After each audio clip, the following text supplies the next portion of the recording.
Benítez, que una serie de compañeros han estado en Tassili. Desde el año 78, donde Blasque, Brancas, una expedición española, viajó allí para hacer un libro llamado Los dioses del Tassili, uno de nuestros incunables, no se había vuelto. No habían vuelto españoles a fotografiar todo aquello, a sentir aquello, a ver cómo está. Miles de pinturas que nos hablan, quizá de dioses demasiado extraños, quizá de seres con otra tecnología que llegaron allí, en un punto del tiempo y el espacio, y desde luego dejaron una marca imborrable a aquella gente. Hay un hombre cuyo apellido os va a sonar, se llama Iván Benítez. Es el hijo de Juan José Benítez, está haciendo una labor magnífica. Él hace las fotografías de esa serie, Planeta Encantado, que seguís en la 1, y de esos libros que hoy sorteamos entre todos los amigos que nos estáis escribiendo. Y encima Iván Benítez, en un nuevo puesto periodístico, está dando cancha al tema OVNI, está apostando por él, y nosotros directamente lo hemos fichado. Otro corresponsal en la zona de Castilla-La Mancha, ni más ni menos que don Iván Benítez. Iván Benítez, buenas noches, amigo. Sí, buenas noches, Iker, ¿cómo estás?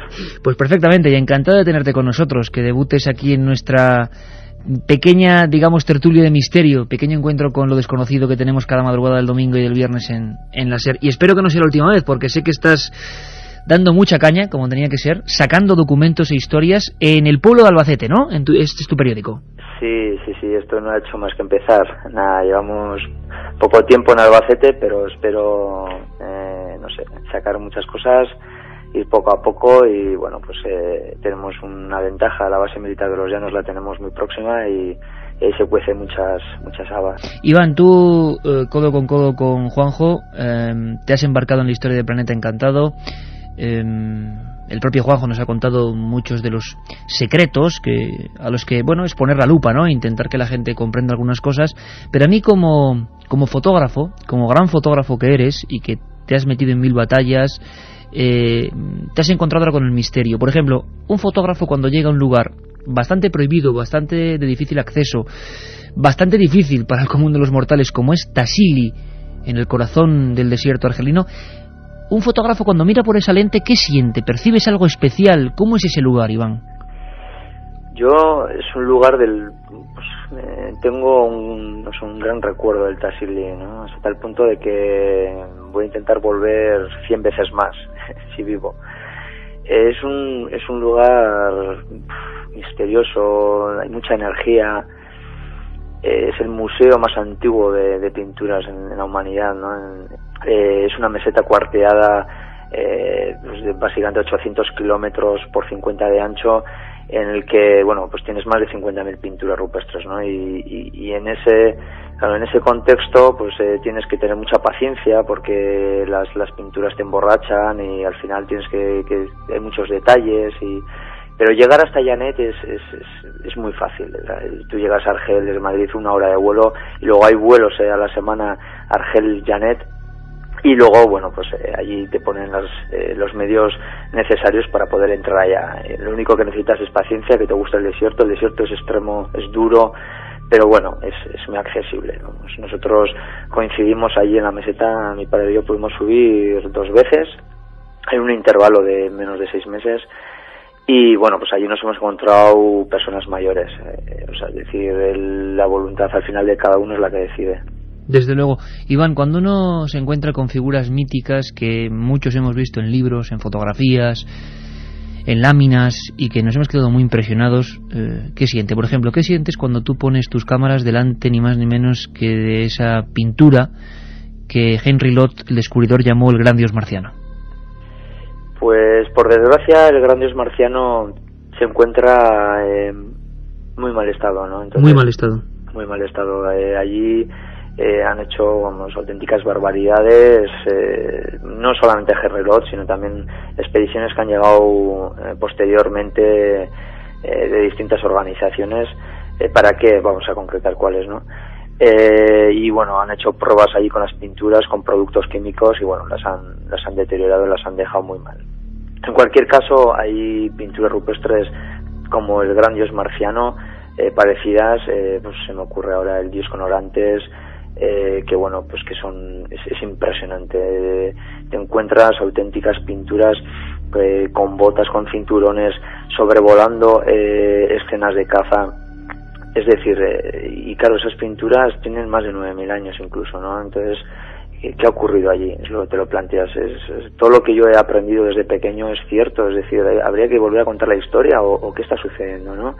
Es impresionante. No reaccionas hasta que llegas tranquilo a casa y ves, contemplas con detalle otra vez las fotos, porque claro, allí no te da tiempo a reaccionar, ¿no? Seres con escafandra, Iván, como tú decías, correajes, botas, que sobrevuelan las escenas perfectamente realistas, y como comentabas, 9.000 años. ¿Cuál es la que a ti quizá más te ha impresionado? Seguramente habrá muchas de las que no sepamos absolutamente nada, porque nos llegó una información que es solo un mínimo porcentaje. Tú hablabas del mayor museo al aire libre de pintura del mundo. ¿Hubo alguna de esas que te dejó, bueno, pues extasiado, ¿no?, por su misterio, porque representaba quizás a seres, o no sé cómo llamarlos, que también quizá pudieron estar por allí en alguna ocasión? ¿Hubo alguna que te llamó profundamente la atención sobre todas las demás? Sí, hubo una que, bueno, yo coincidí con mi padre en este caso, que se llama El Secuestro. Bueno, nosotros le llamamos El Secuestro. Es una pintura escalofriante. Ves un ser con una escafandra perfectamente, con un tubo que se sumerge en una cúpula, en una especie de nave, no sé, claro. La imaginación es importante, y tú imaginas sobre el detalle, es decir, tú estás viendo ahí algo, ¿no? Y claro, estás viendo que esta persona con escafandra y con un tubo que se incrusta en una nave, en una cúpula, no sé cómo llamarlo, claro, está estirando del brazo a 3 mujeres, ¿no? Y una que lleva un niño a la espalda. A mí esa imagen me impresionó mucho. Es una imagen que en su día no la supe valorar cuando estuve allí y la vi, pues porque está en muy mal estado, pero luego ya cuando la ves, la contemplaba en casa con las diapositivas proyectadas en la pared, claro, los pelos se te ponían, vamos, era impresionante. Y como esa pintura, pues te encontrabas con decenas de ellas, porque claro, no te da tiempo a ver más que como mucho 50, 60 pinturas, que es imposible. En cada pintura nos deteníamos a contemplarlas bastante tiempo, ¿no? Seres ingrávidos con cascos, con tubos que se sumergen otra vez en naves, bueno, es que es luego una pintura que también le llamamos la medias lunas, que son con medias lunas que están sobrevolando escenas de caza, y que dentro de las medias lunas se encuentran el detalle de los cascos de los cabezas redondas que aparecen en otras pinturas parecidas, ¿no? Como si estuvieran pilotando esas medias lunas. Iván, nos está preguntando la gente, es lógico. Vamos a ver, tú como fotógrafo, que además te has curtido, lo sé bien, en más de una batalla, que has estado en puntos informativos muy calientes aquí incluso en este país, llegas con eso, te quedas un poco, imagino, mosca, sorprendido, fotografías todo, luego, como tú dices, lo analizas, lo ves. ¿Pueden ser dioses o algo más? ¿Representaciones de dioses, digamos, como cualquier otra cultura? ¿O tú lo veías dentro de un realismo como que realmente eran retratos de algo que algún día estuvo por allí? Es importante un detalle, que es el tema de la fidelidad, ¿no? Es decir, allí esta gente hace entre 5.000 y 9.000 años pintaban unas escenas cotidianas de caza, ¿no? Unas escenas cotidianas de convivencia con las personas que tenían al lado, y detallaban muy bien las pezuñas de los animales, detallaban muy bien los lomos de las vacas, detallaban muy bien todo lo que veían. Y junto a estas escenas de convivencia y de caza aparecen estos seres que se llaman cabezas redondas, porque efectivamente si una persona tiene en la cabeza un astronauta, lo único que tiene que hacer es trasladar esa imagen del astronauta a esta escena de convivencia y de caza. Entonces, claro, dices, ¿qué pasa aquí? ¿Qué pasó aquí, no? En aquella época. Aquí tuvo que ocurrir algo. Yo me atrevo a decir que allí pasó algo extraño, que aparecían unos seres con escafandras, con botas, con cinturones muy perfectamente detallados. No hay que imaginar nada, aquí se ve perfectamente. Gente que sobrevolaban, si te parece infantil decirlo así, compararlo, pero al estilo Superman, escenas de caza. Y que la gente va a tener oportunidad de contemplar todas estas pinturas en unos trabajos que van a aparecer, o sea que no hay ningún problema. Sí, que lo veremos y la gente podrá opinar, porque luego cada uno, imagino, que establece su teoría, pero ahí están los documentos. Además, Iván, documentos sensacionales, Nosotros recibíamos hace apenas unos días ese primer tomo de Planeta Encantado, al margen de lo que se está distribuyendo a nivel de kioscos y al margen, evidentemente, de la serie de televisión española. Un libro magníficamente cuidado, con unas fotografías en esta primera parte relacionadas sobre todo con el caso de Perú y el caso de Pascua, impresionantes, unos documentos que le hacen a uno temblar, ¿no? Y viajar a ese lugar, aunque en algunos de ellos, por desgracia, nunca hayamos estado. Pero ¿por qué Tassili se ha abandonado tanto, siendo un lugar, no sé, tan pródigo, tan distinto? Parece que es el lugar más antiguo donde estas cosas pasan. ¿Cómo es que ha llegado ese abandono? ¿A qué es debido, Iván? Ya sabes que al final muchas veces lo que se intenta es ocultar historias, ¿no? Bueno, pues que en el día a día los periodistas lo tenemos, digamos, muy claro, pues como los gobiernos de una manera u otra siempre van a camuflar o teñir realidades objetivas, ¿no? Por eso la propaganda es muy escasa del Tassili, y por eso Tassili se está deteriorando tanto. Es decir, están haciendo allí una serie de pruebas muy sospechosas con las pinturas que al final las están llevando, pues, al desastre total, ¿no? ¿Pruebas con las pinturas? ¿Copiándolas o intentando añadirles alguna sustancia o de qué tipo? No, utilizan productos, han utilizado productos, pues ensayando con productos químicos para ver si pueden eliminar las pinturas rupestres y de esa manera pues aplicarlos pues a nuestra cotidianidad, es decir, a nuestro ambiente, pues bien con grafitis o bien con lo que sea, ¿no? Son auténticas barbaridades que se están haciendo en uno de los lugares más hermosos del planeta, y que yo recomiendo que todo el mundo que tenga una cierta sensibilidad por saber cosas, que se acerque a este portaaviones de piedra. Iván, pues que encantado de esta primera intervención en Milenio 3, que esperamos viajar contigo a algunos puntos donde tus cámaras y tus lentes han estado y han dejado constancia de todas esas maravillas. Y sobre todo, compañero, que te deseamos muchísima suerte en esa andadura en el pueblo de Albacete.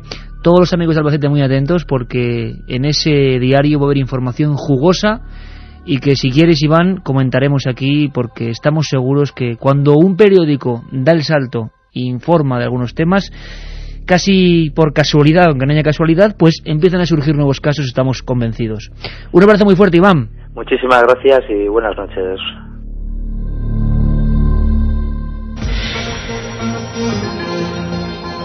La otra realidad. Milenio 3. En la cadena SER.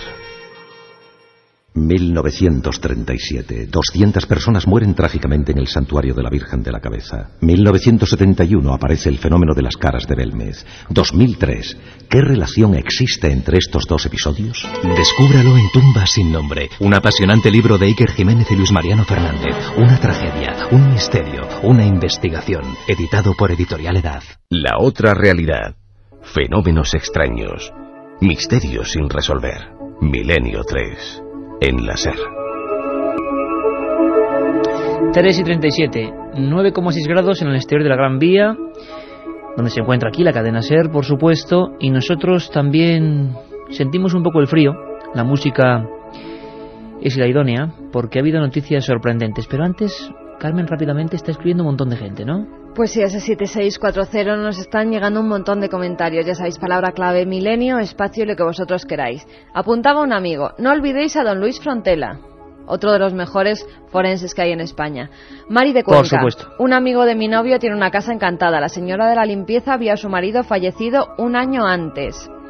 Pedro de Cartagena nos dice: en ruta, hola, hoy os saludo desde Milán. Pues un saludo para ti también, Pedro. Qué maravilla. Conozco a alguien que, según él, vio una bola naranja con un humanoide pequeño dentro de la costa una noche. Está muy alterado. ¿Conocéis casos así?, nos pregunta Jorge. Humanoide dentro de una esfera al lado de la costa. Bueno, el caso de los policías de Gerona, por ejemplo, el caso de Galdar en Gran Canaria. Por favor, compañero del volante, envíanos más información, nos pondremos en contacto, o envíanos tú más datos, porque dentro de poco un nuevo caso de humanoides. Los domingos estoy condenado a no dormir hasta las 4, pero vale la pena. ¿Para cuándo un programa de criptozoología, animales marinos, avisales? Para dentro de nada. Esther desde Andorra: ¿vais a poner hoy dramatizaciones? Es para irme preparando. Pues quedan como 2 minutos. Una historia increíble. No os la podéis perder. La terrible pesadilla de un camionero. Y yo me río ahora porque espero que nuestro amigo Esto no pasó en Milán, ¿eh? Era Pedro nuestro compañero, ¿no? Sí. Esto Pedro no pasó en Milán, no te preocupes. De vez en cuando un ojillo al lado. Sí, porque en una noche como esta, hace muchos años, pasó algo excepcional. Ocurrió en la Sierra de Béjar y lo vamos a vivir con todo el equipo de producción de la serie. Estas dramatizaciones que nos ponen el pelo de punta y que hoy pueden ser tremendamente interesantes. Pero antes, ya sabéis, 3 CDs con las músicas como esta. ¿Qué músicas? Madre mía, vamos a escuchar todo un genio, el señor Vangelis, claro que sí. Aparte de estas músicas, 3 libros de Planeta Encantado, JJ Benítez e Iván Benítez, juntos en busca de los misterios del mundo. Y para Misterios del Mundo, Carmen, la noticia que está todo el mundo, bueno, absolutamente revolucionado. ¿Qué ha pasado? ¿Qué ha pasado? Yo pido prudencia, pero ¿qué ha pasado? Pues al parecer se ha aparecido un fantasma en el castillo de Enrique VIII. Las cámaras del circuito cerrado de televisión del Palacio Hampton Court han recogido unas extrañas imágenes en las que se pueden apreciar puertas que se abren solas y una figura de mujer con ropas de época que se dispone a cerrarlas. Según la leyenda, en este castillo que se encuentra al suroeste de Londres, se aparece el espíritu de Catalina Howard, la quinta esposa del rey Enrique VIII, el cual ordenó ejecutarla tras enterarse de que había mantenido relaciones amorosas con otros hombres antes de casarse con él.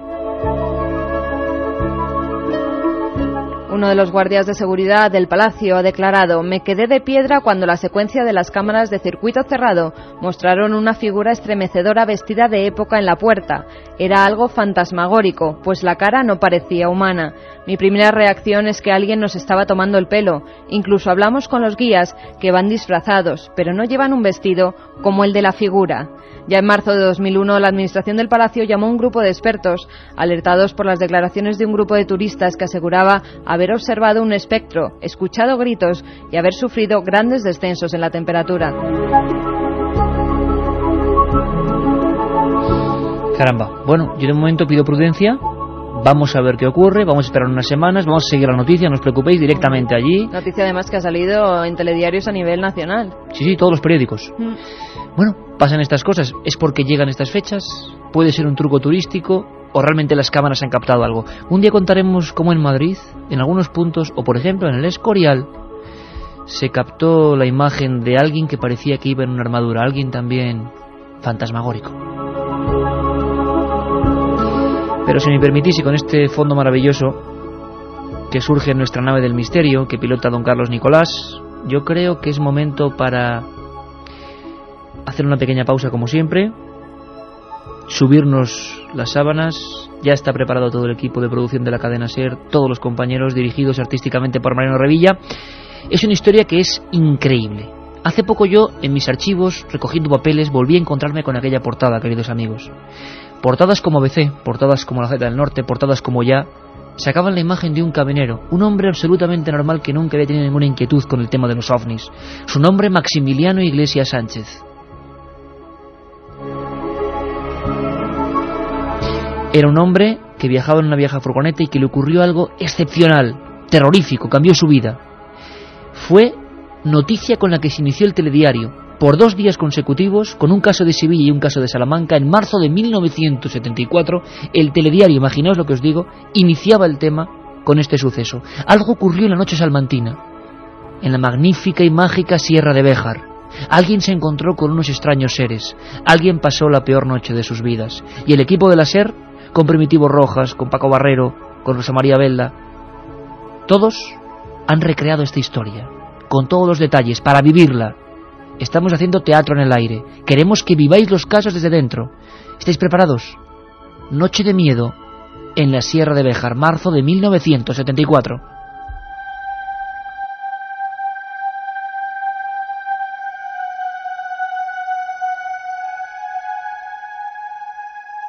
Aquel día el telediario abrió su tercera edición con una noticia sorprendente.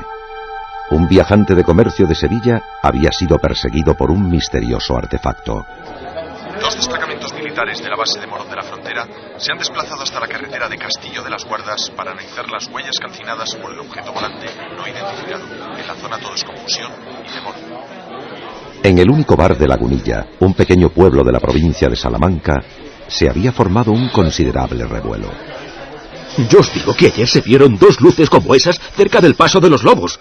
Las vi con mis propios ojos. Yo te creo. Mi difunto padre vio uno de esos cerca de Béjar, en pleno día. Si hasta Atanasio, el médico, debió encontrarse con un demonio de esos hace un par de semanas. Está claro, patrona, pero ¿de dónde vendrán? ¿Qué querrán de nosotros?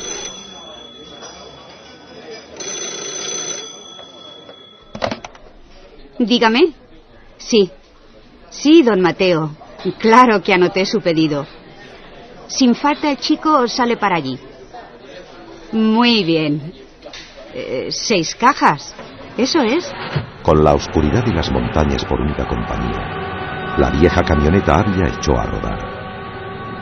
Maximiliano Iglesias nunca había sentido el mayor interés por los enigmas del espacio. Bastante tenía con su dura vida de transportista. Sin embargo, algo le inquietaba. Quizá fuesen esas luces que él y muchos vecinos habían visto en ese mismo tramo de la carretera. ¿Por qué nunca habrá nadie por este camino? ¡Qué frío! A ver si la radio me acompaña. Último boletín de la noche. Extraño caso en la autopista Cádiz-Sevilla. El protagonista es Cristóbal Muñoz, chofer del presidente de la Diputación de Cádiz, que se encuentra ingresado con fuerte shock emocional. Al parecer, un ser que emitía luz le salió en mitad de la carretera cuando intentaba llegar hasta... Válgame Dios. Es que nos van a invadir. Tanta gente no puede estar mintiendo. Igual son los rusos o los americanos. ¿Qué es aquello? Como en un mal presagio, tal y como había sucedido en la noche anterior, 2 luces muy potentes aparecieron de frente, muy cerca del asfalto, como si le esperasen desde hacía tiempo. ¡Eh, tú! ¿Estás loco o qué? ¡Quita las largas! ¡Aparta, hombre!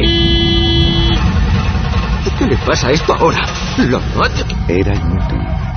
Todo el sistema eléctrico se había venido abajo por la influencia de algún tipo de energía. ¡Vamos, arranca de una vez! ¡No te pares! Aquí no, por favor.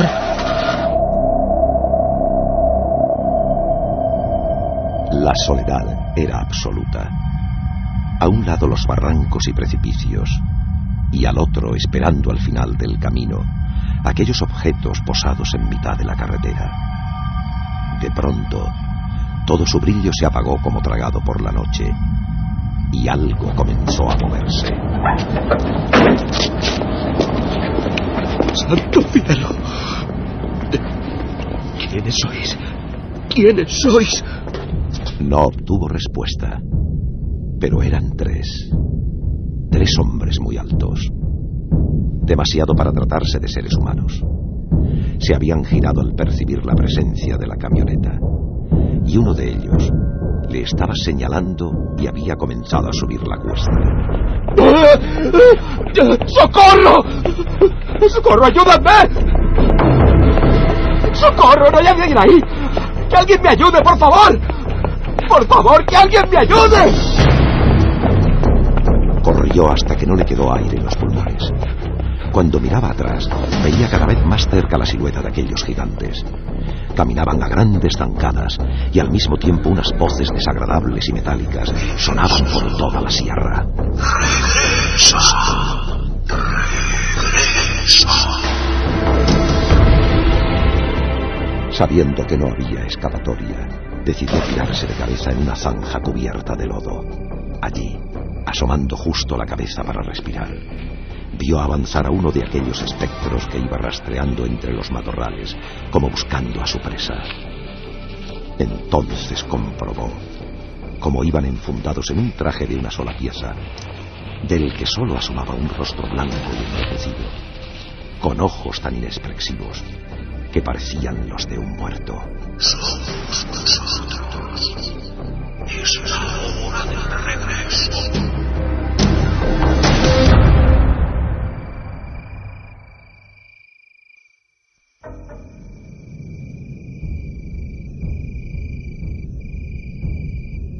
Durante mucho tiempo el asustado camionero quedó allí semienterrado. Sería ya más de la 1 de la madrugada cuando 2 fogonazos muy potentes surcaron el cielo como si fueran bengalas. Entonces miró atrás y vio que ya no quedaba nadie en la carretera, tan solo el viejo camión con la puerta abierta. Tengo que arrancarlo como sea. Por favor, arranca. Arranca.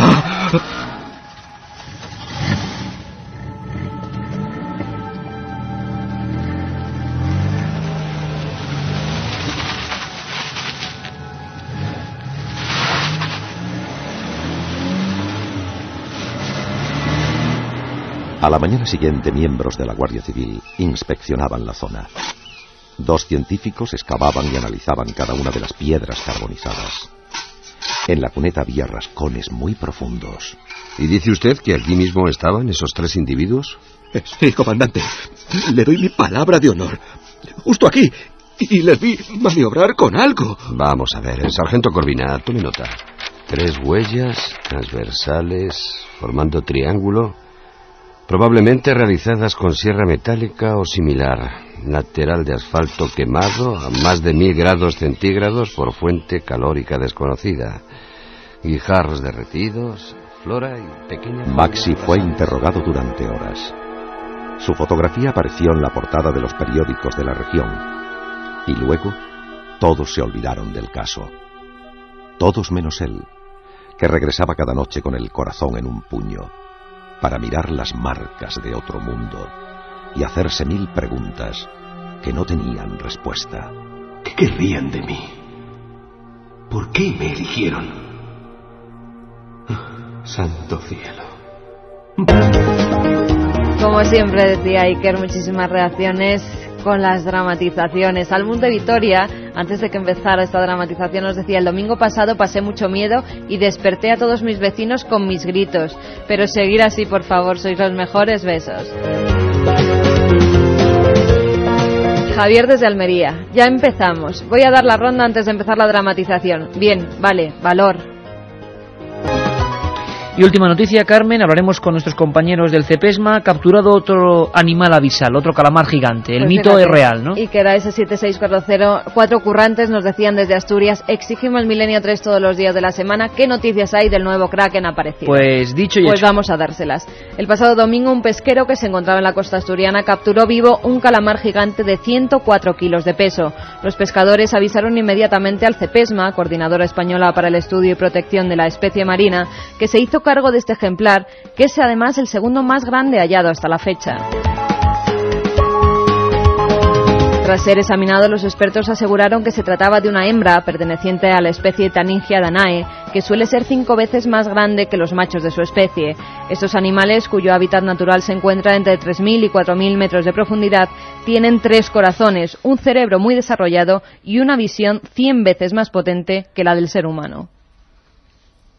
Realmente impresionante, realmente curioso el asunto del calamar gigante, que siempre nos está esquivando, que nunca se deja filmar. Que nos madre recuerda mía. ese viaje, ¿verdad? Cuánto que mareo. en busca del calamar gigante. Emitimos desde el barco buscando el calamar gigante. Cuánto mareo, madre mía, Y cuánto acabamos mareo. dando con el micro de láser encima del calamar. Sí, este micro amarillo golpeó un kraken. Se puede decir que es el único micrófono que ha acabado golpeando un kraken, cosa que no está nada mal. Bueno, pues estamos ya en la recta final. Surge esta música que también sorteamos hoy entre esas llamadas, esa música increíble que se llama, siempre lo preguntáis, siempre lo digo, Millennium, no podía llamarse de otra forma. El señor, otro maestro, Hans Zimmer.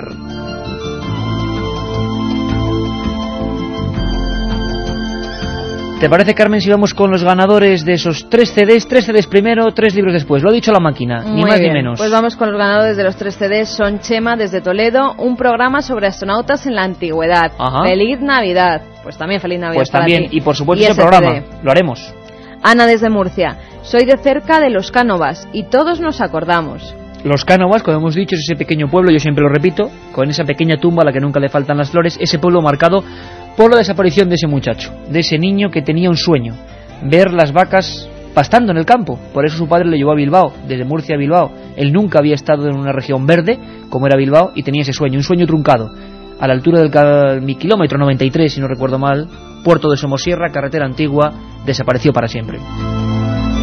Mateo desde Bilbao: un programa de templarios ya. Gracias por contarnos lo que nadie nos cuenta. Pues nos lo pedís mucho y os prometo, con los mejores especialistas y ojalá desde un lugar especial, templarios y sus misterios. Y vamos con los ganadores de esos 3 libros de Planeta Encantado. Ahora los 3 libros, ¿no? Armando desde Mallorca: ¿Podríais hacer una biografía de von Däniken? Eric von Däniken, el creador de esa conducta que dice que la arqueología guarda algunas piezas que nos demuestran que en la antigüedad hubo otros visitantes, por ejemplo, lo que hemos hablado hoy con Iván Benítez, Tassili. Pues os prometemos, por favor, pedidnos también biografías, nos lo pedís mucho. Däniken, perfecto el personaje, lo haremos y muy pronto, quizá esta semana. Otro libro va para Laura de Getafe, La Ouija, un especial sobre sus peligros. Estaré pegada a Milenio 3 todas las Navidades. Pues muchísimas gracias, compañeros, gracias por esa fidelidad. Nos vamos a dar la paliza, pero con mucho gusto, es nuestro oficio y es nuestra pasión, y estamos para eso, para hacer, por ejemplo, temas como La Ouija. Leyenda, verdad, muertes, invenciones, la mente, la sugestión, ese va a ser un programa explosivo. Inés desde Huelva nos dice, ¿dramatizaréis el caso de Manises? Feliz y misteriosa Navidad. Pues por supuesto que sí, feliz Navidad para todos vosotros, por supuesto que sí, lo haremos y con mucho gusto. 7640 Palabra Milenio, y cualquier tema que queráis lo iremos. Hay ya 4 o 5 temas en el laboratorio para disfrutar, pero de lo lindo. Por lo tanto, tenemos una semana apretadísima, día 24, día 27, día 28 y día 31. Ni más ni menos, una cita con el misterio, con Milenio 3. Ha sido un placer. Entramos en unas fechas mágicas, vamos a darle la vuelta a esas fechas y hablar de los misterios que ocultan. Y todo el equipo Carmen deseamos que estos días sean pues llenos de paz, llenos de amistad y llenos de armonía y, como no, llenos de misterio y de Milenio 3, ¿no? Pues sí, feliz Navidad a todos, aunque os volveremos a felicitar el miércoles, que estaremos con vosotros otra vez con esos misterios bíblicos. Espero que paséis buena noche y que durmáis. Carlos, Nicolás, maestro, feliz Navidad, compañero.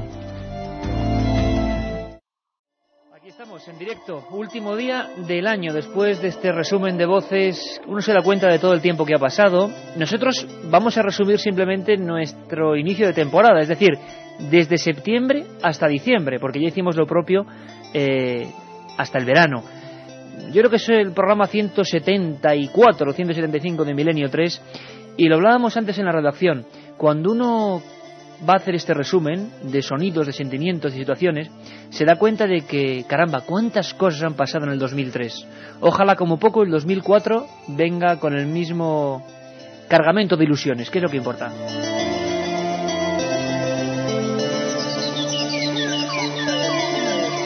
Aquí estamos todos, puntuales al pie del cañón, como hemos estado en todas estas fiestas. Katia Rocha, Carlos Barroso, Carmen Porter, buenas tardes. Hola Iker, muy buenas tardes. Aquí estamos con ese especial de Navidad, con el resumen del año. Y como no, como ha dicho Carlos, dando las gracias a todos esos oyentes que por los SMS, por los mails y por las cartas que nos mandan, pues notamos muy dentro su cariño.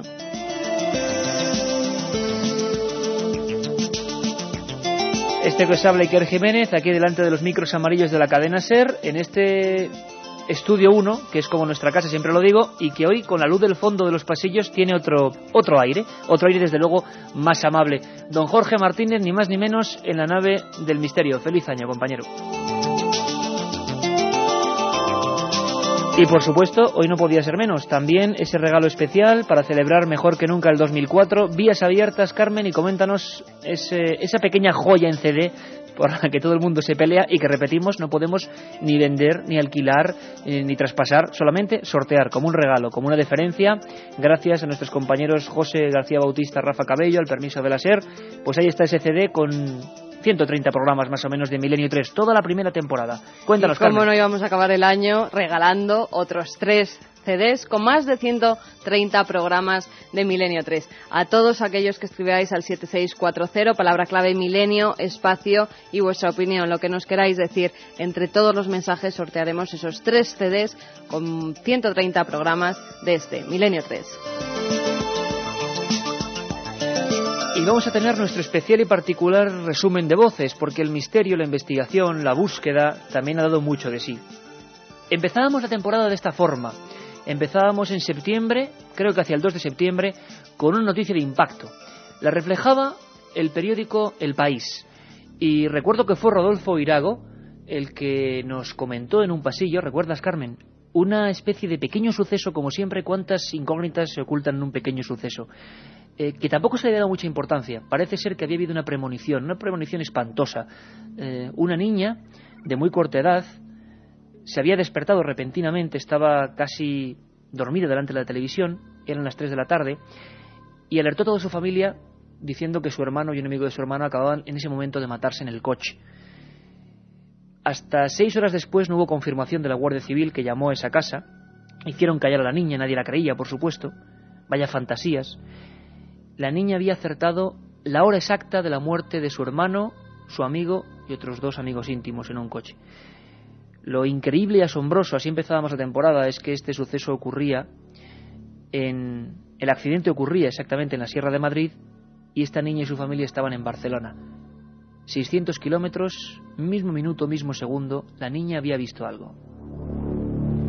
Y nos pusimos a trabajar y hablábamos con Encarnación Llerena. Fue muy duro porque era una madre que acababa de ver morir a su hijo, pero que tuvo fuerzas para contarnos algo que desde luego les dejó helados.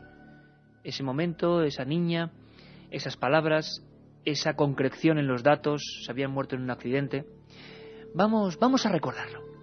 A Encarnación Llerena, que es la madre de Israel, el chaval muerto de 17 años, y es la madre de esta niña, de Alba, de 3 años. Encarnación Llerena, buenas noches. Hola, buenas noches. Encarnación, sabemos que es un momento tremendamente duro. Sí. Queremos respetar, por supuesto, vuestro dolor. Es un momento difícil, pero es cierto, Encarnación, lo que ha publicado el diario El País, que nos ha sorprendido. Tu hija Alba se encontraba con unos familiares y horas antes de que ocurriese el accidente, lo sabía, lo vio. ¿Nos puedes contar qué ocurrió? Sí, la cría estaba viendo pues lo de las motos, porque estaban echando lo de las carreras de moto por la tele, y ella en ese momento le dijo al abuelo que su tata Irra se había muerto. Y el padre, pues, para que el abuelo no escuchara eso, porque le dijo el abuelo, anda niña, no digas esas cosas. Claro, pues el padre se la llevó para la comida, para que darla de comer, pero en cambio le volvió a repetir al abuelo que su tata Irra se había muerto. O sea que su hermano y un compañero habían fallecido. Ella lo veía clarísimo, tenía la conciencia perfectamente clara de que algo había pasado y lo repetía. Ella repitió 2 veces, porque el padre no la dejó, vamos, no es que no la dejase, es que en ese momento se la llevó para darla de comer y para que no repitiera más eso delante del abuelo. ¿Y cuándo ocurre? Es decir, esto pasa horas antes de que tengáis la terrible confirmación, ¿no?, de que realmente ha ocurrido eso. Pues me parece que ocurrió justo en el momento que mi hijo murió, porque me parece que mi hijo tuvo el accidente sobre esa hora. ¿Y cuándo recibís la familia la confirmación? Pasan bastantes horas antes, que creo que es la Guardia Civil la que se pone en contacto con vosotros, ¿no? Sí, es la Guardia Civil la que se pone en contacto con la abuela, y la abuela es la que me llama a mí para decirme todo lo que había pasado. Ahí estaba ese momento, que desde luego vamos desvaneciendo con la ayuda de Jorge Martínez, porque son historias que nos quedaron muy hondo. ¿Tú te acuerdas, Carmen, poquito después de la historia de Cristina Comos? Tenía 21 años. Siento empezar con estas historias tan crudas, pero son parte del misterio. ¿Dónde está Cristina Comos ahora mismo, a estas horas de este último día del año? ¿Dónde lleva? Creo que 15 años. Pues en los laboratorios Alcor en Estados Unidos está Cristina Comos metida en un bidón de nitrógeno líquido y allí permanece criogenizada. Es la única española que con 21 años, si no recuerdo mal, está criogenizada desde el día en que murió. Congelada, esperando esa resurrección científica. Nos quedamos de nuevo asombrados, y es que en este programa esa ha sido la tónica. Y estamos hablando solo de 3 meses. Me decía ahora mismo Katia Rocha por la línea interna, parece mentira el tiempo que ha pasado, el poco tiempo que ha transcurrido y la cantidad de historias. Y no va a dar ni mucho menos espacio para siquiera dar pinceladas de las mejores.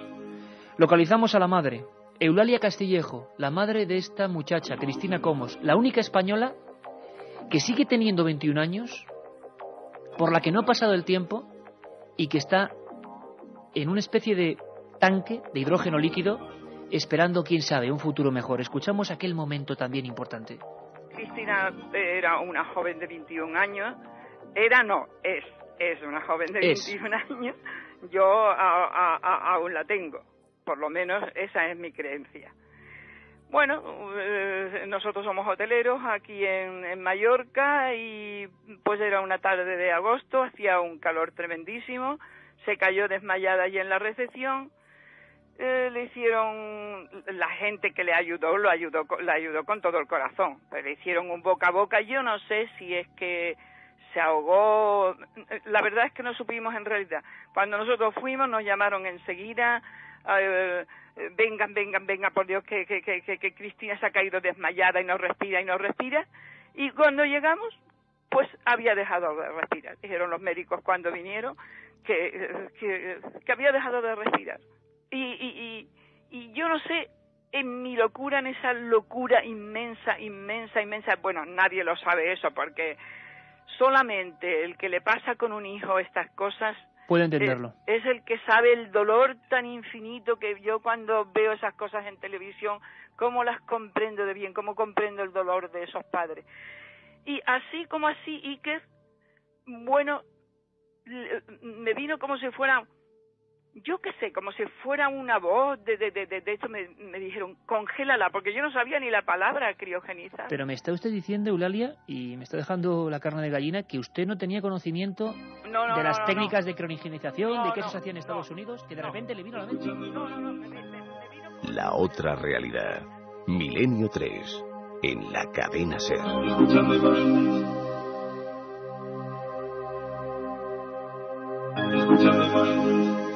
Pues no, Eulalia Castillejo tuvo una especie de intuición, de esas cosas que no se pueden medir en laboratorio, ¿verdad? Porque hay personas que piensan que todo lo que ocurre en la realidad se puede medir en un laboratorio, y yo creo que no. Que hay infinitas cosas que no caben en una probeta. Hay cosas demasiado grandes, como la intuición, como la corazonada, como los sentimientos. Y esos por lo menos se pueden transmitir, que es importante. Nos dejó helados, y no es un juego macabro ni una broma, la declaración de Eulalia Castillejo. 7640, esos 3 CDs con 130 programas de Milenio 3 en formato Real Media, y queremos que nos, digáis un deseo vuestro, a nivel, por ejemplo, del misterio de estos temas. ¿Cuál es el asunto que queréis que tratemos a más no tardar en el 2004? ¿Qué ha sido lo mejor? Y sobre todo, que me interesa mucho, ¿qué ha sido lo peor, aparte de este que os habla, de este programa? ¿Qué ha sido lo peor? Queremos crítica. 7640. Y hubo momentos importantes, auténticos, momentos en los que, Carmen, los corresponsales estaban allí, ¿verdad? Estaban allí, lo estaban además pasando bastante mal. Es el caso de José Manuel García Bautista, nuestro corresponsal en Sevilla, que estaba en un restaurante, en el Viandas. Además, a través del SMS nos lo hacen saber, que ha habido gente que dice que lo mejor del año ha sido el restaurante Viandas, nos dice Juan Antonio de Sevilla. Y como pasaban tantas cosas y en directo, incluso los técnicos que estaban diciendo, están entrando sonidos muy extraños, pasa algo raro. Pues todo el equipo de Milenio 3 cogió las maletas y se fue hasta el restaurante Viandas en Sevilla para hacer el programa desde allí y ver qué pasaba. Ahora un pequeño bloque en el que vais a vivir lo que ha sido también otra de las caras de este programa. No hablamos de oídas, estábamos allí. Los corresponsales estaban allí, y esto es un pequeño homenaje también a toda esa gente. Estaban allí y en ocasiones muy puntuales incluso llegaron a poner el micrófono delante del mismísimo misterio.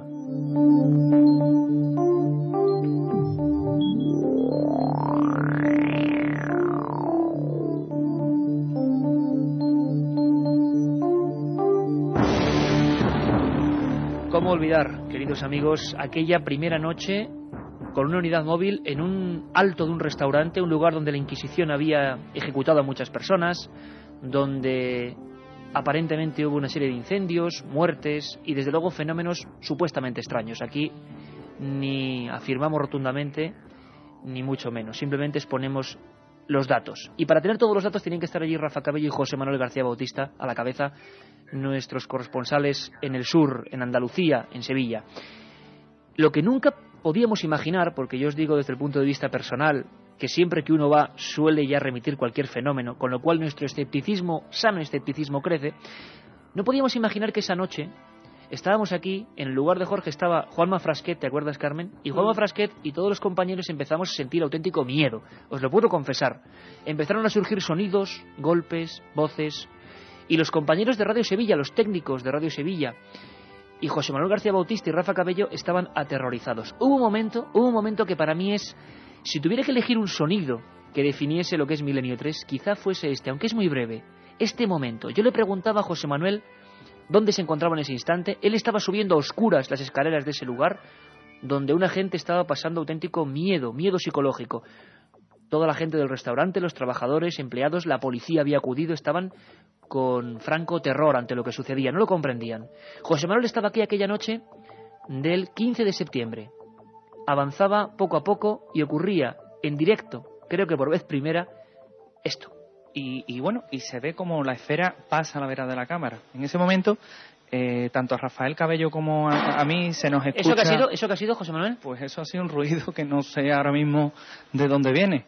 Ha sido un ruido. La verdad es que Iker está haciendo una noche bastante... Eso ha sido una especie como de cerrojazo, de portazo ahora mismo. Es que los cerrojos se están abriendo, se están cerrando. Los cerrojos se están abriendo y se están cerrando delante de ellos. Una frase que creo que ella es mítica para la historia de este programa. En su voz, ¿verdad? Totalmente de acuerdo. Se ve lo que es una persona acongojada y lo entendemos perfectamente. Luego estuvimos en Sevilla y recibimos allí el cariño de 400 personas, gente que se quedó en la calle. Fue maravilloso. El Viandas y los fenómenos misteriosos en Sevilla pertenecen ya a un hueco del corazón de este equipo. Pero ha habido muchas más ocasiones. Una hace bien poco, hace escasos días. El lugar Málaga, un cortijo en mitad de la nada. Habían ocurrido fenómenos extraños. De nuevo, parece que es algo indivisible del misterio. Crímenes, hechos luctuosos. Una cortijada en pleno invierno a las 4 de la mañana. Allí, por supuesto, también estaba uno de nuestros corresponsales, dispuesto a entrevistar a cualquier enigma que le saliese por delante, que se cruzase en el camino. Francisco, compañero, buenas madrugadas. Buenas noches, Iker, buenas noches, Carmen, y buenas noches a todos los oyentes de Milenio 3. En un altozano, a casi alrededor de 10 kilómetros de Málaga capital, muy cerquita de Campanillas, con unos 2-3 grados de temperatura, y delante de un edificio, eso sí, lóbrego, lento y oscuro, que nos está haciendo estremecer tanto a Francisco Vázquez como a mí, no solamente el frío, sino quizás la sensación, el ambiente de enigmático, insólito que alberga entre sus muros. Yo te haría una fotografía de este cortijo de mediados del siglo XIX, que, como bien decía Carmen, construyó la familia Heredia. Por lo menos así ha quedado constatado en los archivos y en las hemerotecas.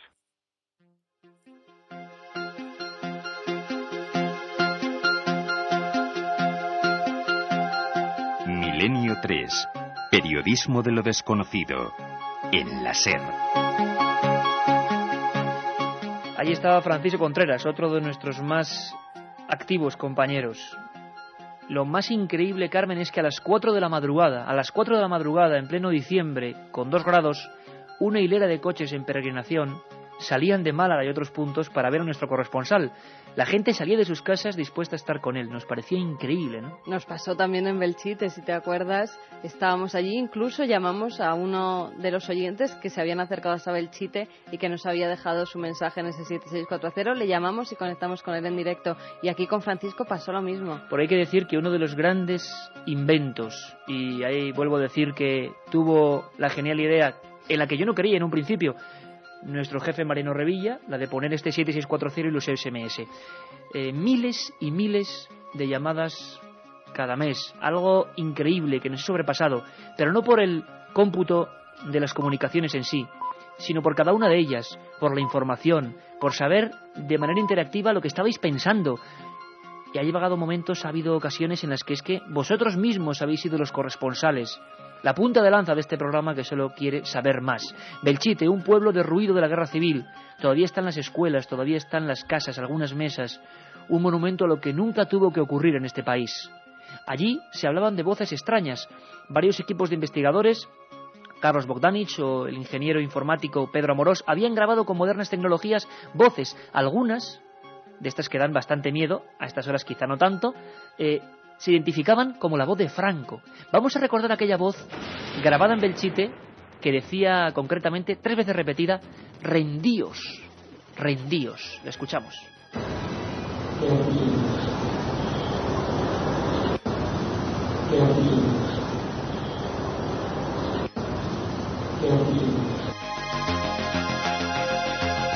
Las voces aparentemente o supuestamente paranormales, que no lo sabemos, fueron también importantes en este programa.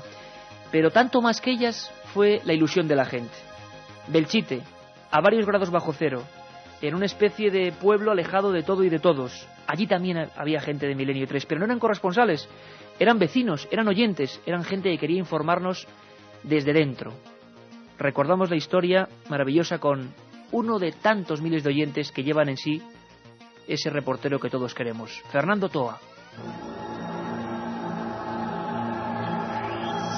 Viviendo el misterio intensamente, tan intensamente como para que tengamos a un oyente, a un amigo, delante de esa iglesia.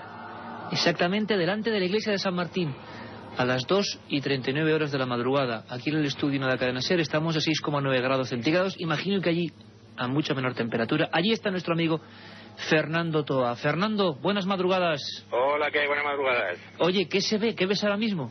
Pues ahora estoy delante de la iglesia y hay bastante niebla y si quieres puedo entrar a la iglesia. Por supuesto, compañero.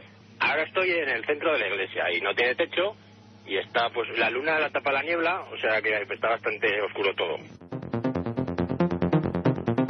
Estaba bastante oscuro todo. Y no oscuro, sino luminosa. Está Katia Rocha, que la veo casi con los ojos un poco brillantes, sí, emocionada. El fin de año, que nos pone a todos un poco sensibles. Yo que soy bastante sensible y es que, de verdad, puede que quien esté escuchando pensará que qué tonta, ¿no? Pero es que es impresionante la cantidad de mensajes que estamos recibiendo y como todos son tan cariñosos y todos son, pues, feliz año, deseo lo mejor y demás. Bueno, yo quiero alguna crítica. Pues, hombre, emociona bastante, la verdad. Que luego dicen que... Pero es que es la verdad, Katia, hay que decir una cosa. Cuando leemos los mensajes, y eso os ocurre a las dos, es que es una tromba. Para que os hagáis una idea, es una pantalla donde van llegando. Una la tiene Katia, dentro de la nave del misterio, y otra la tiene Carmen aquí a mi lado.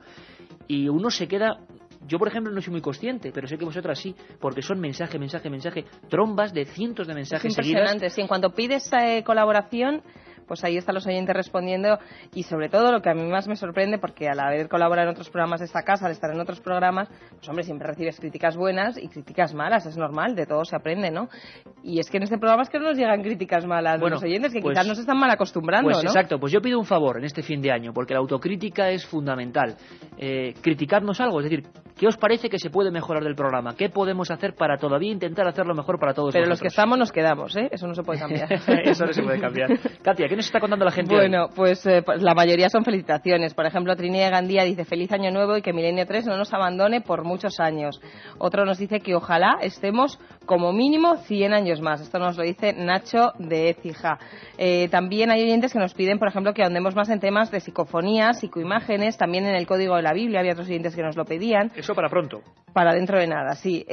Bueno, hay otros que nos dicen que están encantados de tener a monstruos como nosotros en sus sueños. Bueno, pues tiene que haber de todo. Eso igual tiene un doble sentido. Sí. Mario de Valladolid dice felicidades por estos últimos programas. Creo que Milenio cada día que pasa es más que un programa, es todo un hito en la radio. También hay otros que nos dicen, como Paco Diviza, que lleva más de 2 meses intentando mandar un mensaje y no lo conseguía, que eso sí que era un misterio, que por fin lo ha conseguido. Bueno, pues para que vea que se lo leemos en antena. Y hay otros que nos dicen que nos escuchan desde, por ejemplo, el programa El Calamar Gigante y que desde entonces no se han desenganchado. Gonzalo de Santiago de Compostela nos dice, brindo por el programa, felicidades y que el nuevo año hagáis tan buenos programas como siempre. También nos desean más misterios para este nuevo año, como Carlos de La Coruña, o otros que nos dicen que gracias por abrir la mente y ayudarnos a disfrutar de lo increíble. Hay otros que incluso dicen, Iker, me fascina tu voz. Y Carmen también tiene muchos fans. Tengo que decir, para ser crítico, que también les fascinó mi inglés, mi dominio del inglés. Cuando ha sido una cosa que desgraciadamente no. Cuando hicimos el programa hace poco de los Beatles, poniendo música al revés, claro, yo empecé a decir los títulos de las canciones y fue realmente era paranormal. Mucho mejor que el de Manuel Delgado. Miguel de Cádiz dice, soy anillador de aves y desde que os escucho por las madrugadas no me atrevo a poner las redes. Antes nunca me pasaba. Anillador de aves, qué bonito. Sí, qué bonita profesión. Y para terminar esa tanda de mensajes, pues voy a leer uno, que me vas a regañar, pero bueno, como en el 2004 hay que pedir deseos. Dice, me llamo Miguel, sois de lo mejor de la radio, vuestro programa se merece un premio Ondas. Bueno, lo que tenéis que tener muy claro es que nuestro premio sois vosotros, porque nos damos cuenta, y permitidme por un día que hemos hecho como 11 programas en las últimas 2 semanas, 11 o 12 programas. La energía que nos dais es que es cuando más sentimos la viveza de la radio, es cuando conectamos con vosotros. Esa música que antes escuchábamos era cuando suele entrar Katia, y es como el apartado de los oyentes. Yo nunca pensé que la interactividad iba a ser tal. Y permitidme este pequeño lujo, yo intuyo que sois unos oyentes muy especiales. No sois oyentes normales, evidentemente este programa no es normal. Oyentes muy especiales, muy entusiastas. Para mí, sin duda, los caballeros y caballeras del tercer milenio. Y caballeros y caballeras del tercer milenio también han sido algunos invitados. Invitados de altura. Para callar la boca también a tanto escéptico que anda diciendo que nosotros somos un programa ocultista, cosas así. Historiadores, eruditos, científicos de los de verdad, no de los que lo niegan todo. Os pongo un ejemplo. ¿Qué os parece don Carlos Corrales Rubio, el comisario general director de la Policía Científica Española? A su mando, 1.400 científicos que trabajan día y noche en este país para descubrir misterios reales. Porque la criminología, la historia, la búsqueda ha sido, pues bueno, el leitmotiv de Milenio 3. Lo vuelvo a repetir, Milenio 3 no es un programa de fenómenos paranormales, es un programa de lo desconocido. Y nos quedamos muy sorprendidos cuando Carlos Corrales Rubio, director de la Policía Científica Española, nos decía cómo misterios a verlos haylos, y nos prometía otro programa sobre ellos. Las caras de Belmez. ¿Realmente estuvo la policía allí investigando? Entonces era algo más joven, y ya sí sé que hubo algunos informes, porque además ha sido un caso que creo que todavía sigue despertando mucha expectación. Se puede encontrar uno como policía y como policía científico ese tipo de casos que llegan, pero claro, ¿cómo medir eso, no? Es un poco difícil, ¿no? Eso, pues yo me imagino que algunos, y muchos los hay, somos un poco como las meigas, no existen para verlos haylos, en que hay efectivamente pues aficionados que a otro nivel, no solamente lo que es el científico, no solamente lo que es el criminalístico, pues van a participar en alguna... Pues es interesantísimo porque daría para otro gran programa.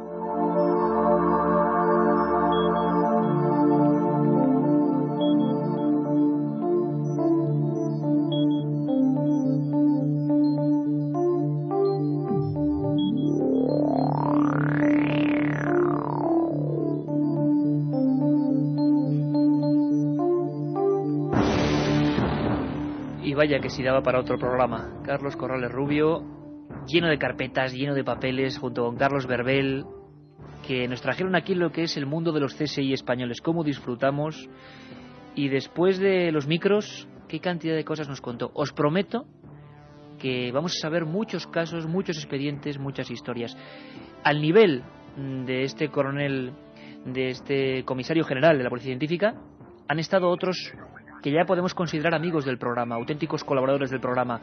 Es un lujo tener, por ejemplo, a personas como José Antonio García Andrade, el más prestigioso forense español, otro que sabe lo que es la ciencia de verdad, y nos ha contado cosas alucinantes. ¿Tú te acuerdas del tío del unto que él pudo tratar? Claro que me acuerdo, el tío del unto, o como se llamaba en otros sitios, el sacamantecas, aquellas personas que se dedicaban pues a secuestrar niños, sacarle lo que era toda la grasa y utilizarla pues para mejunjes que en teoría pues sanaban a algunas personas enfermas. Y como no íbamos a recurrir a Andrade, nuestro forense particular, y que además lo explica todo de una manera sencillísima, y a todo el mundo nos aclaró cómo actuaba el tío del unto y quién era este hombre. Ha intervenido en muchas ocasiones, pero esta fue espectacular, hablándonos de su experiencia personal. José Antonio García Andrade, profesor de psiquiatría forense de la Complutense, el hombre que más autopsias ha hecho en este país. En todos los grandes casos, él ha estado. Y él tiene siempre un hueco para este programa que intenta ir más allá, Milenio 3. Nos hablaba así del tío del unto. Que se alimentaba de la grasa de los niños. Era un personaje gallego, por eso se llamaba el homo do unto, el hombre de la grasa, que se alimentaba de la grasa de las pobres víctimas suyas.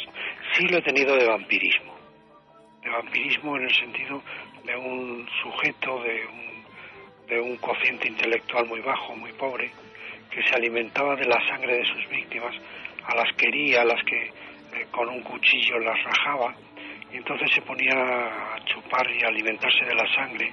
Era un personaje muy cruel, muy primitivo, con un cociente intelectual muy pobre, y quizá ese es un personaje que le tengo descrito en uno de mis libros, pero como canibalismo. Milenio 3. Periodismo de lo desconocido. En la SER. Y quisimos ahondar más, por supuesto, en el misterio del canibalismo. Hablamos de exploradores desaparecidos y hablamos muchas veces con otros de esos amigos que han ido incrementando la familia de Milenio 3. Amigos como José Manuel Novoa o Fernando González Siches. Amigos que se juegan la vida para traernos documentales asombrosos, y con ellos vivimos lo que es el canibalismo hoy y los ritos mágicos. Incluso a veces conectamos con ellos con el sonido de los ritos mágicos de fondo, ritos de vudú, ritos de umbanda, ritos donde se bebía sangre humana. Ellos estaban ahí simplemente por la sagrada misión de contarlo, y nos lo transmitían a Milenio 3 de esta forma. Y efectivamente entran en estados alterados de conciencia y, según ellos, son poseídos por los espíritus que invocan. Yo particularmente no creo del todo en el espiritismo, pero sí creo en los efectos que producen estas fuerzas o estos estados alterados de conciencia. Y a ese 7640 pues pedíamos críticas y también nos están mandando, además, instructivas, que es lo que cuenta. Pedro de Ceuta nos dice: lo peor que siempre nos dejáis con la miel en los labios. Bueno. Otro amigo nos dice: cierto, de las críticas se aprende más que de las palmaditas. Lo peor que el programa dura poco. Y otro amigo, Carlos Rabanal, de Cambrils, Tarragona, nos dice: algo a mejorar, un programa diario y la venta de los CDs de todos vuestros programas. De momento, programa diario no, si no queréis que muramos directamente, y los CDs venderlos, pues no podemos. Ahí está el sorteo, 7640, Palabra Milenio, y hoy otros 3 CDs, 130 programas. Los ovnis, Carmen, otro tema fundamental también, que siempre ha aparecido entremezclado con eso, con la historia, con lo policíaco, con la criminología, con las leyendas. Los ovnis han sobrevolado Milenio 3, pero a veces con hechos sorprendentes. El Parlamento chileno hizo una especie de iniciativa realmente increíble. Por vez primera, el Parlamento designaba a un comité de defensa, con militares y políticos, para dar a luz algunos informes OVNI, algunos casos bien comprobados. Descubrimos en vivo casos de presuntos accidentes o casi colisiones de aviones de pasajeros con extraños artefactos no identificados. Liliana Pérez era la portavoz de defensa del Parlamento chileno, ni más ni menos. Y por vez primera una radio nos comentaba lo que estaban haciendo, la revolución que se había montado en Chile, porque habían dicho sí al fenómeno OVNI después de más de 800 casos constatados con testigos desde 1995. No sabemos qué son los OVNIs y en Milenio 3 no queremos confundir a nadie. No sabemos si hay vida más allá del planeta Tierra, si no la hay. Lo que sabemos es que hay objetos extraños que motivan nuestra inquietud. Parlamento chileno, Comité de Defensa, su presidenta, Liliana Pérez. Es lo que más interesa, Iquiel, porque son pilotos de la Fuerza Aérea Chilena que han tenido experiencias bastante cercanas, a avistamientos cercanos, en los cuales ellos han podido establecer algún tipo de dimensión, y también hay grabaciones entre la torre de control y pilotos de aviones comerciales, que incluso en la comisión logramos escuchar una, y de pronto hay muchos fenómenos atmosféricos que no se entienden y hay respuestas que la ciencia no alcanza a dar. Por tanto, el fenómeno OVNI está claramente, no son necesariamente platillos voladores ni marcianitos verdes, ¿cierto, Iquiel? Efectivamente. Objetos voladores no identificados que, como te decía anteriormente, pueden eventualmente producir algún incidente y, peor aún, pueden producir algún tipo de accidente, que eso sería muy lamentable. De hecho, hace unas semanas atrás, antes de que tuviéramos esta reunión, hubo un aparato de LAN Chile, que es la línea aérea nacional de nuestro país, que tuvo un avistamiento. Y empezaba la noche histórica de casos. El caso del LAN Chile 747 a punto de estrellarse con un objeto misterioso, como pasó, por ejemplo, en España en el año 79 y que motivó una interpelación parlamentaria. 24 años después, en Chile ocurría más o menos lo mismo. El fenómeno OVNI, sobre todo las creencias, porque a Milenio 3 le interesa la sociología. Nos interesa lo que le interesa a nuestro hermano el hombre. Y no comprendemos cómo el hombre puede llegar a inmolarse y a matarse por algunas creencias. Pablo Villarrubia, reportero brasileño, nos comentaba aterrado los últimos acontecimientos en torno a una serie de muertes extrañas en Brasil. Gente que se había matado y ni reinvestigación suya, de hechos que venían de muy antiguo, gente que con una especie de plásticos amarillos y unas misteriosas máscaras de chumbo, máscaras de plomo, se habían matado en algunos lugares de Brasil. Pablo tenía todos los datos, y como decía Carmen antes, con la voz emocionada, nos contaba así la cara oscura del misterio, la que siempre denunciamos aquí, porque ni creemos ni dejamos de creer, tenemos un sano escepticismo con todo y con todos. Pablo nos contaba los últimos hechos. Iban para una extraña misión, subieron al cerro, varios testigos los vieron subir a final de la tarde. Debieron tardar más de 2 horas para alcanzar la cumbre de esta montaña tupida de vegetación tropical. Y allí se posicionaron, se tumbaron, se quedaron de espaldas, se pusieron unas extrañas mascarillas, ¿no?, de plomo, muy toscas, como has dicho, y esperaron algo, un contacto. Un contacto que no sabemos si se produjo o no. Lo cierto es que las fotografías, la primera vez que se veían las fotografías, las teníamos aquí en las manos, del levantamiento de los cadáveres, eran espectaculares. Cuando la gente se manta, madre mía, se manta, digo yo, esto ya es el fin de las Navidades, ya se mata en honor a los extraterrestres, en honor a los supuestos seres de otros mundos. Y eso tiene un peligro increíble, tiene un peligro que aquí queremos denunciar y alertar, porque en España también ocurrió.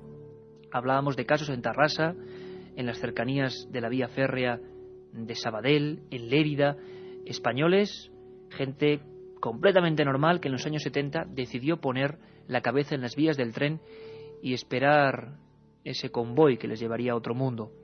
Una forma terrible. ¿Qué contar, Carmen, de nuestros corresponsales internacionales? Pues que nos hacen unas crónicas espectaculares y que ellos mismos son los que nos proponen temas, incluso nos envían noticias que han ocurrido en sus países y a los que nosotros no nos habíamos enterado de ellas. Hay que dar las gracias a Julio de la Guardia, a José María Patiño, a Javier del Pino, a Joan Solés, bueno, a todos los corresponsales de la cadena SER que se han emocionado con este programa y que incluso pues hacen esas crónicas con todo el cariño del mundo y nos las envían raudas cuando las necesitamos. Porque nosotros teníamos sinceramente la sospecha de que puede que no quisieran actuar en un programa que siempre con los temas del misterio pues puede tener mala fama. Mala fama en un principio en el sentido de la mala imagen que dan algunos medios, sobre todo visuales, pero con el tiempo fueron viendo que no, y algunos realmente hicieron meritorias investigaciones. Una crónica que representa a todas, a las más de 300 que se han emitido en Milenio 3. Una crónica que nos hablaba en un momento muy concreto, en el aniversario de la muerte de JFK, de Kennedy, de los misterios, de la maldición. Lo hacía así desde Washington, viendo todos los datos, calibrando. Una crónica que nos gustó muchísimo y que representa, repito, a toda la de todos los compañeros, Javier del Pino. Buenas noches. La verdad es que lo mejor para entender qué es esa llamada maldición de los Kennedy es repasar un poco el árbol genealógico más oscuro de la familia. Sin entrar en detalles, se pueden recordar estos casos por orden cronológico. Joseph Kennedy, padre del presidente, murió a los 29 años en un accidente de aviación durante la Segunda Guerra Mundial. Rosemary Kennedy, hermana del presidente, tuvo una lobotomía mal practicada que la dejó retrasada mental en 1941, ingresada en un psiquiátrico el resto de su vida. Kathleen Kennedy, hermana del presidente, muerta a los 28 años en accidente de aviación. Patrick Kennedy, hijo del presidente, muerto a los 2 días de nacer, 3 meses antes de que mataran a su padre. John Fitzgerald Kennedy, presidente, asesinado en Dallas, como todo el mundo sabe, a los 46 años. Robert Kennedy, hermano del presidente, asesinado en Los Ángeles a los 42 años. David Kennedy, hijo de Robert, sobrino del presidente, muerto en Florida a los 24 años por una sobredosis de droga. Michael Kennedy, hijo de Robert, sobrino del presidente, acusado de mantener relaciones con una asistenta menor de edad, muerto a los 39 años en accidente de esquí. Joseph Kennedy, hijo de Robert, sobrino también del presidente, en un accidente de coche en el 73 dejó paralítica a la mujer que viajaba con él. Edward Kennedy, hermano del presidente, accidente de coche en el 69, el vehículo cayó a un río, una mujer apareció ahogada dentro de ese coche. Edward Kennedy Jr., hijo de Edward, sobrino del presidente, pierna derecha amputada a causa de un cáncer. Patrick Kennedy, hijo de Edward, sobrino del presidente, ingresado en el 86 en una clínica de desintoxicación por su adicción a la cocaína. William Kennedy, hijo de Jane, sobrino del presidente, acusado en el 91 de violar a una mujer, absuelto en el juicio. John Fitzgerald Kennedy Jr., hijo del presidente, muerto a los 38 años en accidente de aviación junto con su mujer y su cuñada cuando iba camino de la boda de una de sus primas. Yo creo que con todo esto la palabra maldición está más que justificada. Era Javier del Pino. Y en nombre de todos los corresponsales, haciendo una ruleta, ha caído en un país, Italia, Joan Solés, y en nombre de todos, pues sus mejores deseos para el 2004. Felices fiestas a todos los oyentes de Milenio 3 desde Italia, de Joan Solés, y todos los mejores deseos para el próximo año 2004. Pues a él y a Miguel Pedrero, José Lesta, Requejo, Juanjo Benítez, José Gregorio González, Chema Fon, Luis Mariano, Francisco Contreras, Gonzalo Pérez Sarró, Andrés Herrera, José Manuel García Bautista, Rafa Cabello, Enrique Chazarra, Mariano Fernández Urresti, Ángel Briongos. Bueno, la lista sería interminable. Todos ellos, con el vínculo fortísimo de la amistad, pues han intentado informar lo mejor que han podido, y nos encontramos en este momento para decirles que mil gracias. Como gracias a gente de la talla de uno de los más prestigiosos historiadores de este país, Manuel Fernández Álvarez, el hombre que ha escrito los libros, biografías de Carlos V, de Felipe II, Juana la Loca, profesor emérito de la Universidad de Salamanca, catedrático de Historia, una autoridad mundial. Hablábamos de uno de los programas que a mí más me ha tocado.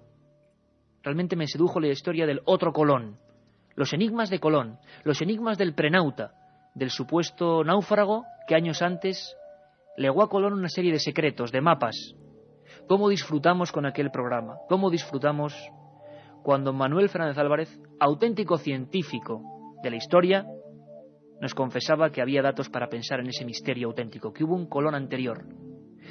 ¿Qué de cosas aprendemos? Lo recordamos. Que Colón está tan seguro de todo ello porque ya, posiblemente, ya había hecho aquel viaje, o bien había encontrado, había hablado con alguien que lo había, el marino desconocido, pero el marino que encuentra pues agonizando, y que le descubre su secreto de que yendo hacia Occidente se había encontrado con nuevas tierras. Que entonces, como dice, en ese caso hay un testigo de la época, que es la gran figura del padre de las Casas, que dice que es que él parecía que aquel secreto lo tenía tan como si lo tuviera guardado, todo aquella aventura, como si lo tuviera como un secreto guardado en un arca, y que del cual él tuviera la llave. La llave del misterio, nunca mejor dicho. ¿Te acuerdas del programa de Enterrados Vivos? Claro que me acuerdo perfectamente, porque además fue un tema en el que nos metimos también a fondo, rescatamos todo tipo de historias de enterrados vivos, incluso Katia, en este caso, dio con una tienda muy particular. ¿Tienda del espía? Además, efectivamente, la tienda del espía, donde además pues había un aparato que se metía en los ataúdes por si te enterraban vivo, aún hoy en día. Hoy en día, 2003, Chivatrón se llama, y lo habían vendido. En el 2003 seguía muy vivo el miedo a la muerte, a ser enterrado vivo. Nos lo contaba el director de las tiendas del espía, lo recordamos. El equipo Resurrección es un sistema de comunicación, utiliza tecnología GSM. Entonces surgió, viendo reportajes de que la gente, hay bastante gente que han enterrado viva, entonces aprovechamos el equipo Chivatron para esta aplicación. Pues esto es una cajita que es como un móvil, lleva una tarjeta GSM, lleva una batería, como los móviles, y lleva una programación. Y ahí estaba, el Chivatron, ni más ni menos. 2003 en España se habían vendido 10 o 12 unidades, increíble. Y también un placer, porque es un pequeño homenaje a todos vosotros y a todos los que han hecho posible este programa distinto. Pues yo le llamo mi maestro y tengo que defenderlo siempre. Aunque muchas veces, también lo digo, no esté de acuerdo con sus teorías, pero periodísticamente y como persona no he encontrado otro igual. Uno de los lujos de las emisiones de 3 a 4 de los domingos, a la madrugada, de 3 a 4, ni más ni menos. Una de tantas intervenciones, una de tantas crónicas de su planeta encantado. Juanjo Benítez. Sí es, efectivamente, es una etnia que está en el centro prácticamente de África, muy primitiva. Los Dogon están prácticamente, no dirían en la edad del bronce, pero casi, no son totalmente analfabetos, y sin embargo, pues ya en los años 30-40 le contaron a los antropólogos franceses que aparecieron por allí que ellos conocían sirio, que conocían...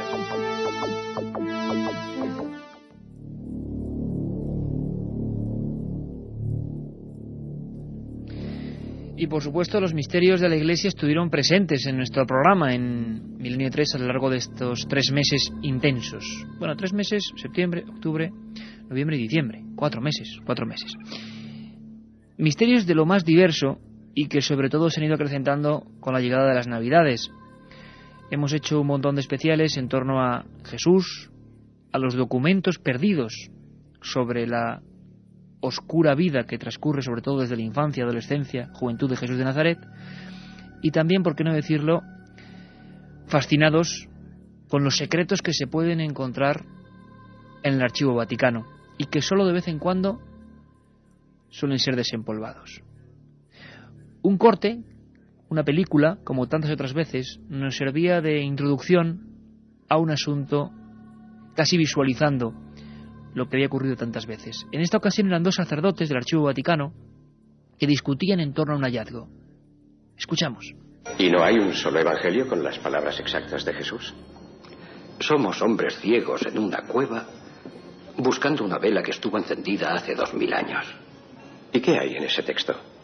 Solo me han dado una de cada 3 páginas. ¿Por qué? Siempre dividen los documentos que son confidenciales en 3 partes. 1/3 para los dominicos, 1/3 para los franciscanos y 1/3 para nosotros, los jesuitas. La verdad del documento solo es conocida por unos pocos poderosos. Eso es típico de aquí, ¿no? Vivimos en un mundo muy competitivo, Andrew. La Iglesia no es ninguna excepción. De aquí nunca sale nada, ¿verdad? A no ser, claro, que ellos quieran. El misterio de los archivos del Vaticano. Extensísimas estanterías, documentos, legajos. Carmen, hemos tenido especialistas diversos de la Iglesia que han investigado en esos archivos, tanto el padre Guijarro como el padre Robles, que, bueno, con mucha apertura de miras, valientemente, nos hablaban de los misterios que la institución está investigando últimamente. Milagros, apariciones, algo fascinante, ¿no?, que tú tocaste en uno de tus libros, en Misterios de la Iglesia. ¿Quién pudiera acudir además a esos archivos vaticanos a los que pues, mucha gente, la mayoría, nosotros no tenemos acceso, tan solo unos cuantos sacerdotes, porque es verdad que hay mucho ocultismo, entre comillas, en esos archivos, porque no se deja acceder a la mayoría de los documentos que hay allí, pero personas como el padre Guijarro o como el padre Manuel Robles pues tienen otros puntos de mira, tienen una apertura mental hacia otros temas, hacia que pueden ocurrir cosas extrañas en torno a los fenómenos religiosos, y estuvieron en Milenio 3 para contárnoslo. Los estigmatizados, como decíamos, las apariciones, un asunto que siempre intriga, el demonio. Y tengo que deciros, hablando del demonio, del diablo, de Lucifer, como queréis llamarle, que el próximo Día de Reyes tendremos dramatizaciones especiales, un regalo de este programa para toda la audiencia, y que una de esas será con temas que tienen que ver con el demonio. Nos dimos cuenta de que era uno de los asuntos que más miedo provocaba, sin duda alguna, en la audiencia, pero ese demonio, dogma de fe para la Iglesia, está ahí, y según parece muchas personas habían sido influenciadas por él. Esos documentos, esos viejos casi pergaminos, se guardaban en las estanterías del Archivo Vaticano. Manuel Robles nos decía hace bien poco, en un programa que dedicamos a profecías de los papas, ni más ni menos, papas como San Malaquías, profetas como San Malaquías, que habían hablado de papas que iban a morir, sus símbolos de nacimiento, extraños acertijos, pues nos comentaba que recientemente se había abierto parte del archivo, siempre para especialistas, pero una gran parte seguía oculta. ¿Escuchamos a Manuel Robles, Carmen? En el Archivo Vaticano se conservan, claro, documentos prácticamente desde el siglo IV hasta nuestros días. Y entonces se podría decir, un tren larguísimo que contiene pues muchísimas cosas, extraordinarias cosas. Y claro, yo diría que hasta que no ha llegado este Papa, Juan Pablo II, pues más o menos ha estado un poco... no era fácil franquearlo.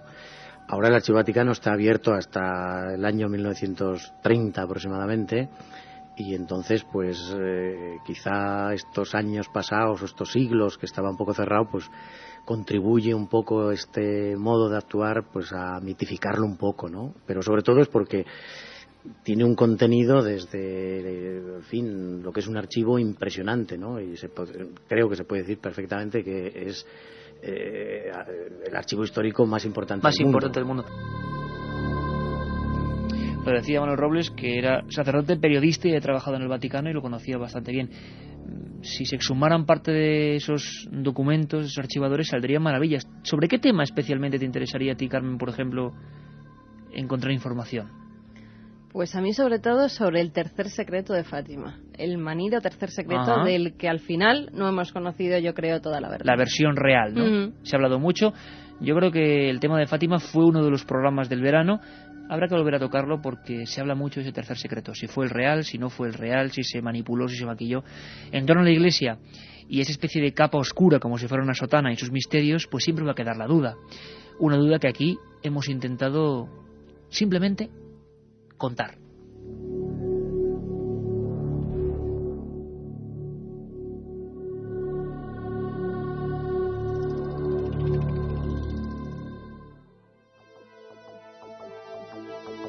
Ya está aquí Katia con los últimos mensajes, con los deseos sobre todo, de paz, de misterio, de búsqueda de ilusiones. Y os acordáis, ¿verdad, compañeras, que el programa número 1 estuvo Iñaki Gabilondo? Y tuvo una valentía que yo siempre le voy a agradecer, de contar un caso personal, tema OVNI, y cómo no, en la segunda temporada, en septiembre, también estuvo. Y dijo unas frases increíbles, las frases que podían ser de cabecera de este programa. La humildad frente al misterio, porque el misterio existe. Cuando pasa una cosa como esta, se produce un choque entre la racionalidad y la conciencia que tenemos de nuestros límites, ¿no? El primer instinto es, pues, la incredulidad. Pero hace mucho tiempo que las personas que hemos dedicado algún momento a pensar, sabemos que la razón es la clave de toda nuestra sociedad y de nuestra manera de entender la vida, pero que tiene que convivir con sus vecinos los misterios, de manera que yo no sé muy bien qué es lo que sabemos, no sé muy bien qué es lo que no sabemos, no sé muy bien qué es lo que terminaremos sabiendo algún día, no sé qué es lo que no terminaremos nunca por saber, y por lo tanto, el primer instinto de incredulidad automáticamente luego yo lo tamizo con esta humildad ante lo misterioso, ante lo desconocido, que también la experiencia me ha enseñado a respetar. Mi reacción es la de la estupefacción, después de la incredulidad, concediéndole siempre un margen, como te digo, por humildad y por conciencia de que hay que convivir con los misterios, que seguramente acompañarán siempre al hombre. Diciendo que los misterios siempre acompañarán al hombre, al ser humano, y nosotros lo creemos. Katia Rocha, 7640, críticas para mí sobre todo, ¿no? Y para vosotras lo mejor del programa, por lo que veo. Jorge nos dice, por ejemplo, críticas, a veces sí que se repite mucho y otras hace Cierto. preámbulos muy largos. Cierto. Creo que es porque se emociona. Lo mejor, Cierto. Carmen y Katia. Toma ya, Muchas sí que gracias. sabe. Iba a decir cierto también. Oye, tenemos aquí una sidrita que vamos a abrir en vivo para todos los compañeros. Sidrita ligera y buena para el mejor deseo para el 2004. Yo me he ¿no? tomado 2 vasos ya, pero bueno. Ah, bueno, por eso es lo de los ojos. Bueno, hay oyentes que nos dicen, como Mar Rentero de VA, tenéis el mejor programa de la radio y la SER tiene en sus filas los mejores periodistas del misterio, Carmen e Iker. Que os den más horas. Bueno, otros oyentes nos dicen, espero que cuando me llegue la muerte los ondas puedan oírse en el más allá, en la otra realidad. Besos, Vicky. Vosotros no os merecéis un onda, sino que os reciba el rey, Sergio Valladolid. Sí. Bueno, igual para que nos cuente algún misterio, porque por lo que yo sé, el rey y la reina estaban en aquel viaje con Iñaki Gabilondo. Sí, el iban a famoso Japón, viaje del OVNI. A China. A China, exactamente. Iker, siempre dices que te gusta mucho Cáceres, pero no te vemos por aquí. Saludos, amigos, Antonio Pino de Cáceres. Es que hay que hacer un programa en Cáceres. Yo Desde lo siento luego. tirar también para mi tierra, pero hay que hacerlo desde Tierra ahí, misteriosa donde las haya. Tierra misteriosa donde las haya.